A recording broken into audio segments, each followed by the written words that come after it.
Yeah, definitely more that. Yeah, definitely Alex will be the starter again, and there's definitely more to his game and more things that we have complemented for him and for the offense. So, but I thought he did a good job. Took care of the football for us, which was the number one thing we wanted, and was a great team player.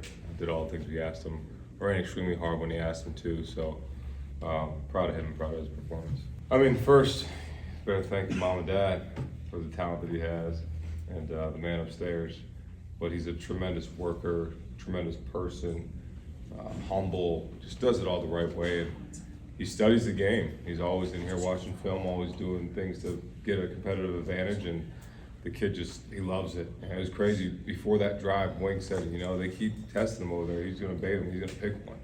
And all of a sudden he's gone. I'm like, oh, dang, Wink, you predicted it. And dude just jumped the route. It was third down. Knew one was going vertical, two was short, and just picked the route. It was just a great job by Will and great job by the defense. You gotta, I don't know what the magic number is, whether it's 70-30, 60-40, but you definitely have plays that you want Alex to get and run past. There's things that you want him to get, you need him to get with certain receivers, certain people, certain tight ends to get the timing. So he'll get the majority of those, and then those guys will get him behind him. That defense is pretty good. 290 yards on the ground. I think we average like 6 yards a carry. So O-line definitely played their best game for sure. I think they averaged like 3 yards a run before contact, which is pretty good. So if you're blocking for 3 yards, it means you're probably going to get 4 or 5. And with Khalil back there, maybe 8. And Donovan averaged 5. So it's not like Donovan averaged 5 yards a carry on 14 carries. So besides, he beats himself about the fumble, and he'll learn from it and he'll never do it again. But he had a pretty good game too. So Khalil just had the game that he had. So thought those guys played well up front. Always looking to improve. It's not a finished product, but they are getting better, and that's the biggest thing you look for. Yeah, I think our team, we feel confident that we want to just go win every game. You can script out how you want it to go, and you can try to plan out how you want it to go, but it's football. And we were up 14-3, and then they came back, and then we scored, and then they scored, and yeah, it's football. So we just got to attack every moment, be in the moment, and that's it.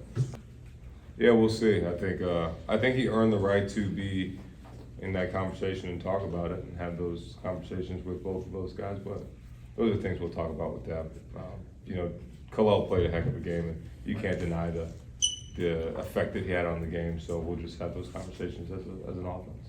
Yeah, steadily getting better. A young guy that's never started a game here and really never played that much. Last year he redshirted, so he played 4 games and that was it. And continually getting better. Last week he got better. You saw the steps going forward. So the size, the talent that he has, he just needs to continue to keep that confidence going, and he will. Start with Brady since we're on off. He's the ultimate thumper. He's the tone setter. He does it pregame, in the locker room, at practice.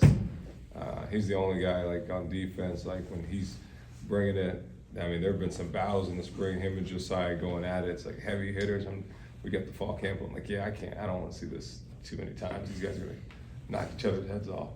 But just unbelievable. And then Mason, played his best game for sure. Was detailed, was powerful, was strong, and he looked dominant in there. So did Kenneth Grant, so did Derek Moore, and then obviously Josiah. Josiah was an absolute game wrecker. He was an absolute game wrecker. They had so much trouble blocking him, and whether it was speed to power, whether it was inside move, he looked like a pain in the butt to block, and I'm glad I wasn't that left tackle, whoever that was. So those guys played unbelievable up front. Yeah, I think the continual confidence of being starting the second game, I think that's huge. There's nothing like experience and continuing to do it, and he's already a confident kid, but I think as you continue to progress and see that you can do it, you make those throws, you make those down the field throws, and do those things in practice, and then it leads to the game. Those will show up even more. So, just ready for him to keep the confidence and keep the level of confidence up for him. I think always Coach Fleck has a tough, physical, disciplined football team that they're going to play together. They're going to play team ball. They're going to play ball control offense. They're going to play smart defense. They're going to try to control the clock, do things to make you make mistakes. So we got to go out there and execute at a high level, be detailed.